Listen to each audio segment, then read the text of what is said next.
জনগণ তো এবার খেপে গেছে, কেউ তো বিল লিখতে দিচ্ছে না, তাই দেখি বিলটা লিখে নিয়ে আসি। ভাই আমি কিছু করতে আসি নাই ভাই, আশপাশ তো কেউ নেই, বিলটা তাড়াতাড়ি লিখে নিই। বাজান তুমি মিটারের মধ্যে কি করতেছো? না না না, এখানে কিছু করতে আসি নাই তো, আপনার নামে 10 কেজি ছেলে স্লিপ আছে তো, তাই আমি দিতে আসছি 300 ইউনিট। না না না, আপনার নামটা বলেন। তাই বললাম। আবার 300 ইউনিট বলো। না না না, 300 টাকা লাগবে তো, তাই আমি বললাম। 300 টাকা? এখানে থাকো, আমি টাকার ব্যবস্থা করে আপনার কাছে নিয়ে আসতেছি। কইরে গ্রামের পোলাপান কারেন্টের লোক এসেছে, আসো। এমনিতে কারেন্টের চিনতে পাচ্ছি না, আমার এবার ফকির বাবা আবার থেকে গেল। দশ- বাবা 10টা টাকা ভিক্ষা দেন তো। বাজান তুমি দান নিবা তা আমাকে খাতা কেন আগে দিয়ে দিছো? আপনি নতুন মিটার লাগাইছে?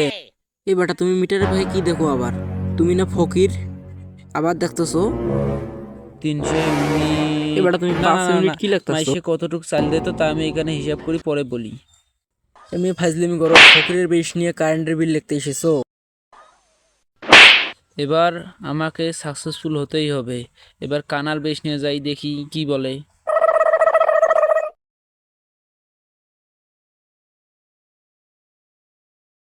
কেউ নেই, তাড়াতাড়ি বিলটা লেখে নেই। বাজান তুমি মিটারের মধ্যে কি দেখো? বাবা আমি কানা মানুষ, আমাকে 5টা টাকা দান তুমি দাও। কানা মানুষ, মিটারের দিক কি দেখতেছো? না না, দেখতেছি এটা নতুন মিটার নাকি, তাই দেখলাম। এমনি ফাজলিমি করো, কানা মানুষ তুমি মিটার দেখতে পারো? আবার বেশ নিয়ে এসেছো কারেন্টের লোক, তুমি এই দিকে আসো। এমন পিটাম পিটাম মনে আজ এমনও আসবা না।